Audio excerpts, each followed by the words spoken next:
9월은 가정의 달이라고 그랬습니다. 그런데 가장 큰 선물이 무엇일까?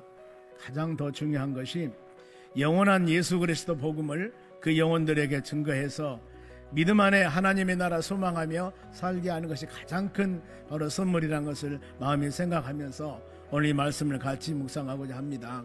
그러면은 우리가 제일 우선순위로 무엇을 해야 할 것인가? 본문의 2절 말씀 한번 봅니다.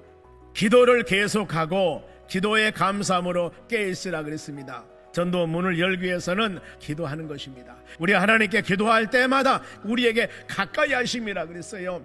전능하신 하나님이 우리 곁에 계셔서 하나님과 함께 하여서 여러분의 마음에서 온 여러분의 마음의 기도를 들으시고 응답해 주실 줄로 믿습니다. 또한 우리를 위해서 기도하되 하나님이 전도할 문을 우리에게 열어주사 그랬습니다. 전도문은 우리가 마음 힘으로 육신의 힘으로 여는 것이 아닙니다. 하나님이 바로 이 전도받을 대상자들의 마음도 열어주셔야 되고 전도하는 사람 마음도 증가할 수 있는 성령의 역사가 이루어야 됩니다. 예수님께서는 마태복음 7장 7절에 구하라 그러면 주신다, 두드려라 그러면 열린다, 찾아봐라 그러면 찾게 될 것이다. 이 세 가지입니다. 기도만 하고 있으라는 것이 아니라는 거예요. 내가 믿음으로 기도했으면 이제 우리의 삶 가운데 행동이 옮겨서 갈 것은 가고 찾을 것은 찾고 그래서 하나님의 선한 열매를 맺게 하시라 그 말입니다. 그리스도 비밀을 말하게 하기를 구하라 그랬습니다.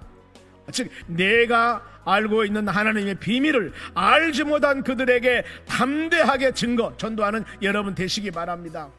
여러분 우리는 결단해야 됩니다. 로마서 7장 16절에도 내가 복음을 부끄러워하지 아니하노니 왜 복음을 부끄러워하지 않습니까? 어떤 사람이든지 예수를 믿기만 하면 그 영혼은 하나님의 나라 천국 백성이 여러분 된다는 것입니다. 이것이 복음이고 이것이 진리입니다. 그래서 전도문을 열 때 반드시 고난이 있습니다. 어려움도 있어요. 3절 본문에 내가 이 일로 매임을 당했다 그랬습니다. 전도는 여러분 영적 싸움이기 때문에 고난이 있습니다. 밭에 씨를 뿌릴 때 춥다고 덥다고 힘들다고 씨를 뿌리지 않으면은 열매가 없습니다 여러분. 그러면 우리가 마지막으로 전도자들이 할 일입니다. 지혜로워야 됩니다. 5절 말씀 봅니다. 외인은 교회 밖의 사람입니다. 즉 믿지 않은 사람들입니다. 지혜롭게 그들을 대해야 됩니다.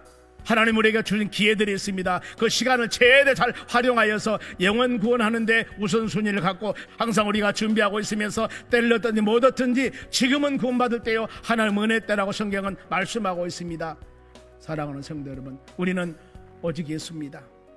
예수님만이 길이요 진리요 생명입니다. 오직 예수 그리스도와 살아가는 여러분 되시기 바랍니다. 오직 예수 바라보면서 믿음으로 살아가는 여러분 되었을 때 우리 가정의 모든 삶이 주의 은혜 안에서 예수님의 능력으로 성령의 충만함 하나님의 말씀으로 모든 문제들이 해결받는 역사가 일어날 줄로 믿습니다.